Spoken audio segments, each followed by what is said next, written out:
May thy servant Camilla, who wears this crown, be filled by thy... May thy servant Camilla, who wears this crown, be filled by thine abundant grace and with all princely virtues. The royal family is no stranger to drama, but this time the stakes are higher than ever. Whispers from palace walls suggest that Prince William is on a mission to safeguard Princess Diana's legacy. It is my view that the deceitful way the interview was obtained substantially influenced what my mother said. The interview was a major contribution to making my parents' relationship worse and has since hurt countless others. No matter the cost, it seems that his bold moves could spell the end of Queen Camilla's influence within royal affairs.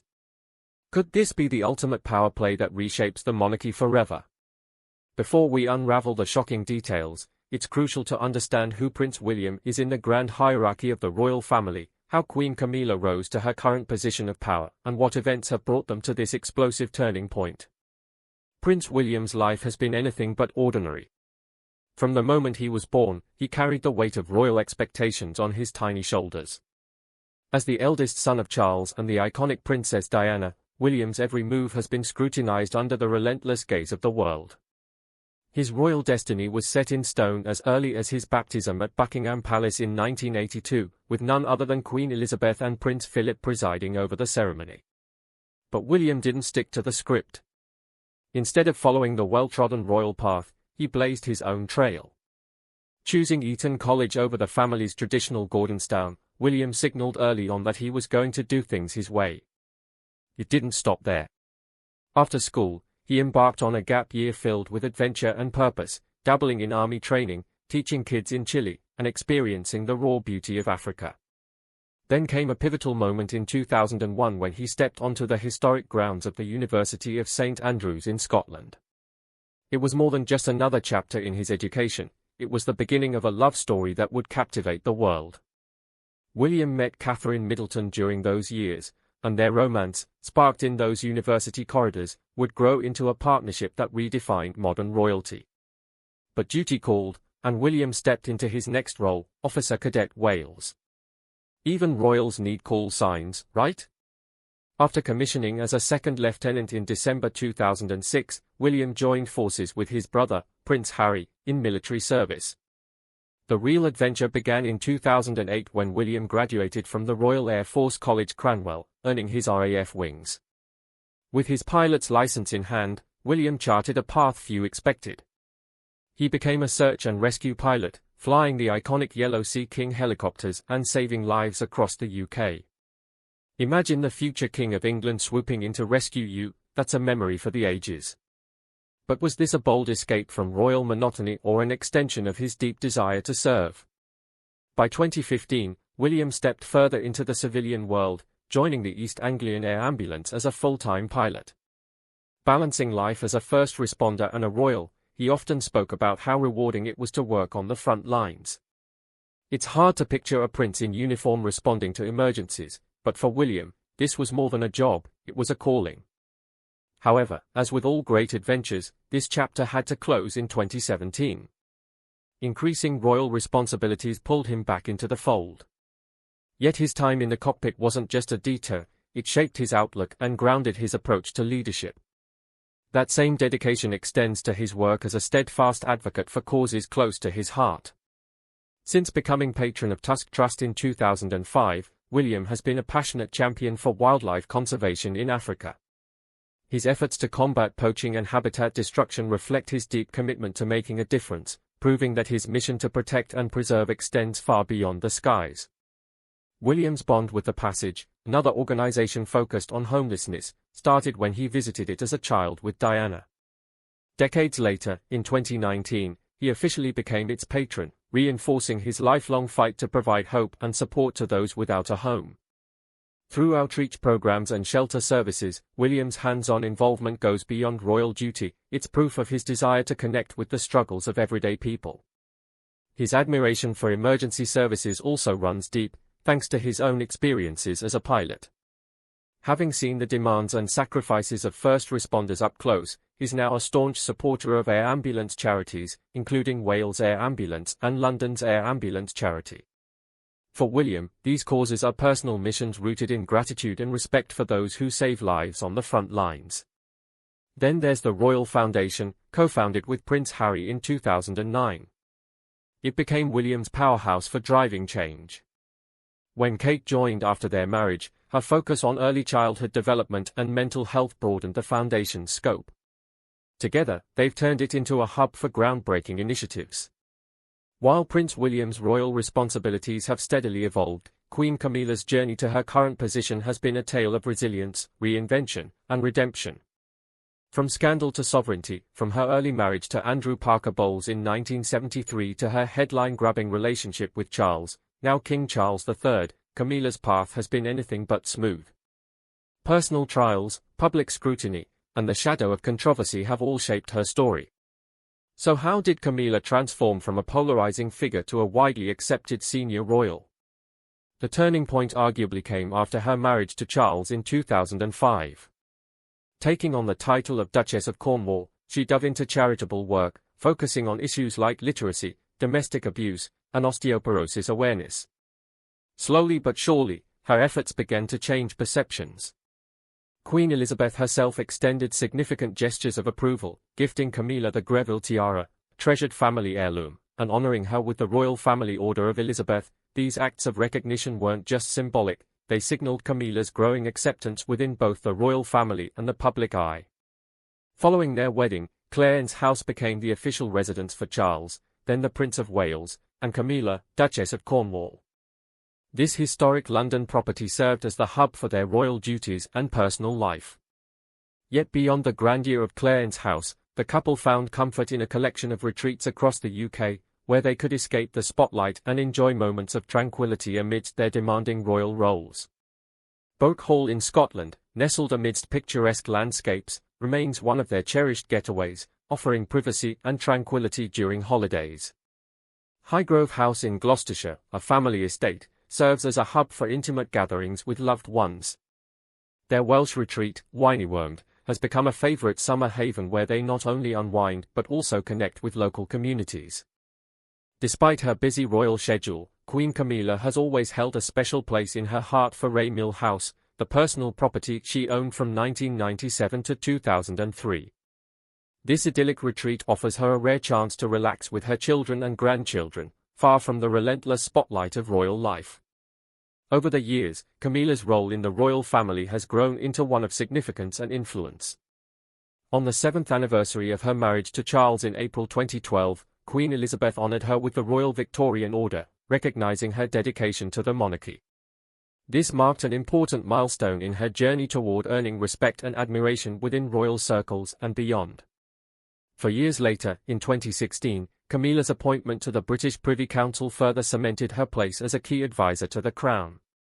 Her service reached new heights in January 2022, when she was named a Royal Lady of the Most Noble Order of the Garter, one of Britain's most prestigious honours.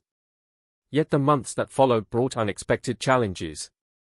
In February 2022, Camilla tested positive for COVID-19 shortly after Prince Charles contracted the virus. Thankfully, both made full recoveries, but the moment underscored the resilience required in their roles. When Queen Elizabeth passed away on September 8, 2022, the royal family entered a new chapter. Charles ascended the throne, and Camilla officially became the Queen Consort. Their coronation on May 6, 2023, at Westminster Abbey was a historic event that symbolized their shared commitment to leading the monarchy into the future. As Queen Consort, Camilla's responsibilities have expanded, placing her at the forefront of official events and charitable work. Her advocacy for osteoporosis awareness, a cause she has championed since 1994, remains a cornerstone of her public service. This issue is deeply personal to her, and she has used her platform to bring global attention to its impact. Beyond that, her efforts extend to promoting literacy, animal welfare, and poverty alleviation, reflecting a broader dedication to social issues. Camilla's dedication to her royal duties is clear, but behind the scenes, her relationship with Prince William tells a far more complicated story. The relationship between Queen Camilla and Prince William has been a rollercoaster of emotions, evolving from tension to mutual respect over the years. Let's rewind to the beginning. William wasn't exactly her biggest fan at first. How could he be? Growing up in the middle of his parents' turbulent marriage, William couldn't ignore the role Camilla played in his father's life during that time. His loyalty to Princess Diana ran deep, and that made early interactions with Camilla, well, pretty frosty. But here's the thing, time changes everything. As William grew older and Camilla stepped into her role as a key figure in the royal family, he began to see her in a new light. She wasn't trying to replace Diana or overstep her boundaries. Instead, she quietly focused on her royal duties and charitable work, letting her actions speak for themselves. Slowly but surely, William's perspective softened. Today, their relationship is far from the icy early days, think professional, polite, and maybe even friendly. Now, contrast that with Prince Harry's take on Camilla, and you've got a whole different story. In his bombshell memoir Spare, Harry accused Camilla of using him to improve her public image. It's clear that Harry's feelings about her remain complicated and unresolved, painting a sharp divide between the brothers' views on their stepmother.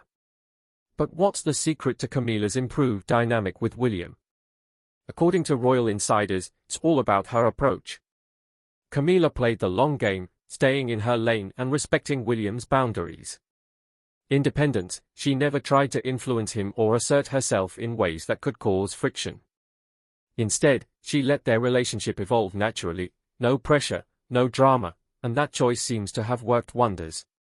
While Camilla tends to keep a low profile publicly, she plays a subtle but impactful role behind the scenes. Known for her quiet influence, she has been discreetly communicating her observations about William and Harry to King Charles over the years.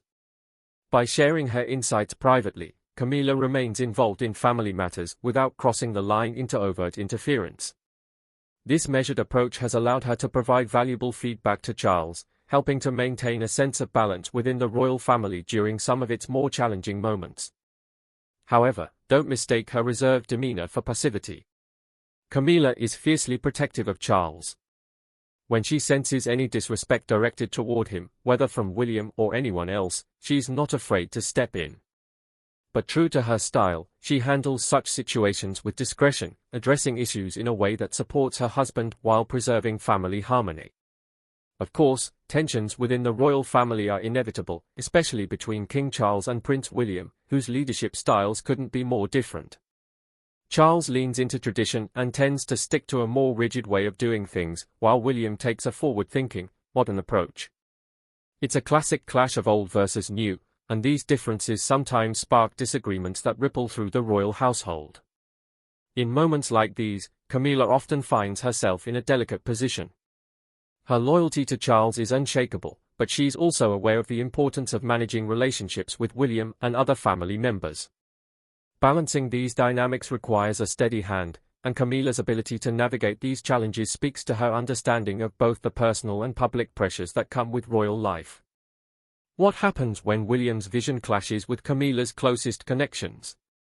Without a doubt, the decision sparked tensions that would ripple far beyond the immediate family. William's decision rocked Camilla. One of the most emotionally charged moments in recent royal history came in 2023 when Prince William, as Duke of Cornwall, made a decision that reportedly left Queen Camilla deeply distressed. As part of his sweeping changes to the management of the Duchy of Cornwall, a vast portfolio of land, properties, and assets, William chose to remove Camilla's sister, Annabel Elliot, from the royal payroll. For over 2 decades, Annabel, a renowned interior designer, had played a pivotal role in modernizing and managing the interiors of duchy properties, including holiday cottages scattered across Cornwall, Wales, and the Isles of Scilly. Her work was widely respected, and at 75, her career with the duchy was marked by significant contributions. Yet William's decision to end her long-standing role was seen as more than just a professional restructuring. It became a deeply personal issue within the royal family. For Camilla, of course, it was a personal blow. Reports suggest that she was left in tears over the decision, which created a new strain in her relationship with William.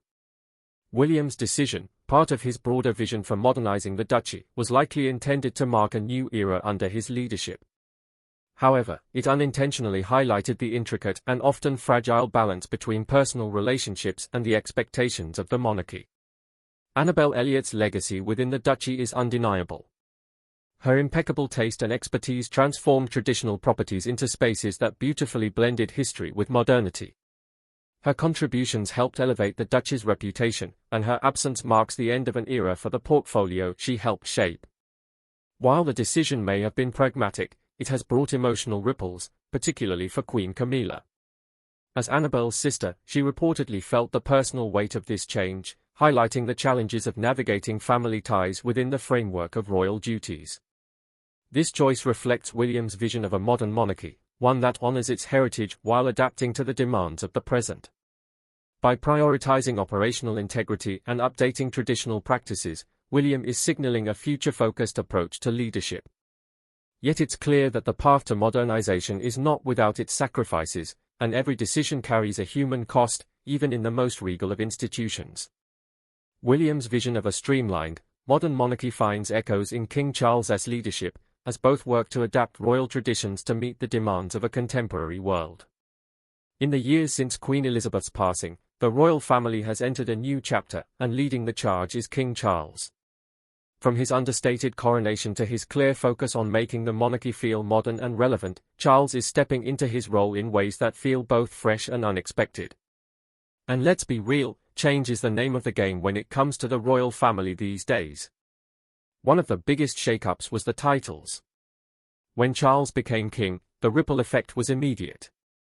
Prince William and Kate Middleton, formerly known as the Duke and Duchess of Cambridge, took on the iconic titles of Prince and Princess of Wales, titles famously tied to Charles and the late Princess Diana. But that's not all. William and Kate are also now the Duke and Duchess of Cornwall, officially marking their elevated status in the royal hierarchy. But it's not just titles that have changed, it's the vibe. Charles is proving to be a different kind of monarch. Remember the days following the Queen's death? Charles was out there meeting the public, shaking hands, chatting, and even letting people kiss him. Yes, you heard that right, kisses on the cheek and hands. Royal biographer Andrew Morton summed it up best: he lets people kiss him, which the Queen would never do. It's a small moment, but it speaks volumes about his more approachable style. Approachable human touch, this shift goes beyond just gestures. Charles is taking on the role with an energy that's surprising for someone in his mid-70s. Morton noted the difference: the Queen was in her 90s and had a very much reduced agenda. The King, I think, is going to have to go at pace even though he's 75 himself. It's clear Charles isn't planning to sit back and take it easy. And let's not forget his knack for connecting through words. According to biographer Sally Bedell Smith, Charles is an excellent off-the-cuff speaker, way more comfortable and natural than his mother ever was. This ability to connect directly with people, both in person and through his words, is helping him carve out a distinctly modern role as monarch. This was evident in one of his first acts as king. Just days after Queen Elizabeth II's passing, Charles invited faith leaders from across multiple religions to Buckingham Palace, a powerful gesture that showed his commitment to representing a community of communities. In his words, "It is his duty to protect the diversity of our country," a message that resonates deeply in today's world. But inclusivity isn't his only focus. King Charles hasn't shied away from taking a stand on global issues, departure from the traditionally neutral stance of the monarchy. In February, he directly condemned Russia's invasion of Ukraine, calling it an unprovoked full-scale attack and highlighting the unnecessary suffering inflicted upon Ukrainians. While Queen Elizabeth II chose not to address the war publicly, Charles' willingness to speak out shows his intent to engage with the pressing challenges of the modern era. Even his coronation reflected this shift. Although still a grand affair, it was significantly scaled back compared to his mother's iconic 1953 ceremony. With a guest list of just over 2,000 compared to Queen Elizabeth's 8,000 attendees and a streamlined procession, Charles sent a clear message: tradition can coexist with a more practical, pared-down approach. Reports suggest this was no coincidence. Charles is keen on reducing the pomp and circumstance synonymous with the royal family to focus on what truly matters. This modernization extends to the very structure of the monarchy. Charles has long expressed a desire to slim down the royal family, emphasizing the importance of a core group of working royals. While his plan to limit this to just 7 members hasn't yet materialized, the official count of working royals currently stands at 11. It's clear that streamlining operations is high on his agenda. Yet, not everything has changed. The taxpayer-funded stipend for the royal family remains unchanged, with no significant adjustments to how the monarchy is financed. While this may raise eyebrows among critics, it seems Charles is treading carefully as he balances tradition, modernization, and public expectations. Not everything is smooth sailing for the royal family under King Charles. Despite efforts to modernize the monarchy and connect with the public, approval ratings tell a more complicated story. In April, a Reuters report revealed that King Charles's approval rating had dipped since his ascension. An Ipsos poll showed that while 61% of the public approved of his leadership immediately after succeeding Queen Elizabeth, that number had fallen to 49% just months later. The skepticism doesn't stop there. According to CNN, a survey conducted by Savanta found that more than a third of UK adults felt their opinion of the royal family had soured over the past decade. Only 21% said their views had become more favourable, while a significant 41% reported no change at all. These numbers highlight a growing ambivalence about the monarchy's role in modern Britain. Even the coronation, a historic moment for any monarch, struggled to capture the public's enthusiasm. While half of UK adults expressed some interest in the event, only 21% described themselves as very interested. For an institution built on spectacle and tradition, this lukewarm reception speaks to shifting public attitudes. And there you have it, a complex glimpse into the ever-evolving world of the royal family. From modernization efforts to the delicate balance of tradition and personal relationships, it's clear that the monarchy is navigating uncharted waters. What do you think about Prince William's bold decisions and their impact on family dynamics? Let's know in the comments below, and don't forget to like, subscribe, and hit that notification bell so you don't miss our next deep dive into royal life. Thanks for watching, and we'll see you next time.